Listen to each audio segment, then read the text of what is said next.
大家好，欢迎收看新闻播离。如今清明节有了法定假期，很多在外地打工的年轻人会借此时机回乡祭祖。在印尼的苏拉威西岛，当地年轻人则会在7到9月的葬礼季回到家乡，参加号称世界上最复杂的葬仪式。虽然死亡是很多人禁忌的一个字眼，但对于生活在印尼塔纳多拉查高山地区、重视家庭和血缘的塔纳多拉查人来说，世世代代传承下来的丧葬礼俗已经成了一股维系亲族关系的力量。在他们看来，死亡不只是生命的一部分，更是值得欢庆的节日。苏拉威西岛现在是仅次于巴厘岛的印尼第2大游客聚集地，这里拥有多拉查山人世代居住的船屋，还有全世界最复杂并独具特色的多拉查丧葬仪式。在苏拉威西岛丧葬旅游崛起的背后，到底有哪些秘密和看点呢？我们先来看看当地最著名的船形房屋。多拉查人早在1000多年前乘船从中国南方来到苏拉威西岛，后来从海岸边慢慢迁徙到高山地区居住。他们最初建造的房屋形状就是模仿船的造型，并一代代流传下来。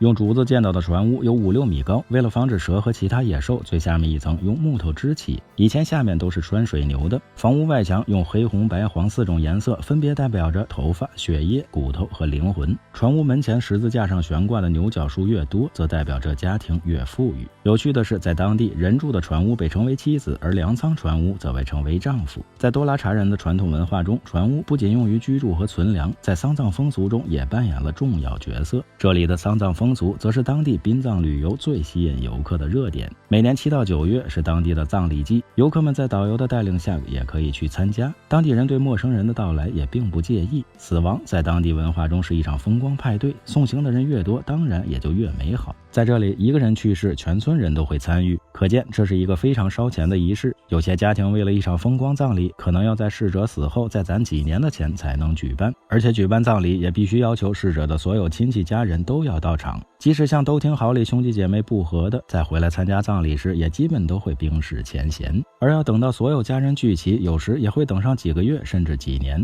在这段等待的时间里，逝者不叫死亡，而叫病人。逝者的遗体会进行防腐处理，并一直留在家中与家人同吃同住。在葬礼真正开始后，参加葬礼的人会送来活猪当做份子，游客们可以随着大家一起吃米吃猪肉。葬礼最高潮的部分就是屠宰水牛。对于一般家庭来说，杀3头水牛就足够了，但在一些大型葬礼上，甚至会屠杀几十、数百头水牛。在当地，屠杀水牛的多少则是身份高低的象征。说到这儿，不禁让人想起曾经的中国牛王，如今已成为中国丧葬第一股，似乎暗示着牛与丧葬还真有着神秘的联系。在印尼的葬礼中，逝者离开人世同样也会住进船屋，有几十个青壮年男人抬着，为了表示对逝者进入天堂的祝福，人们一路上高声呼喊，并前后左右晃动着船屋去往墓地。当地人的墓地有点类似中国南方的悬棺，大都在峭壁上凿出墓穴，当地人用竹子扎成梯子，然后由身强体壮者将尸体扛入墓穴。一个墓穴甚至可以放置一家人的尸体。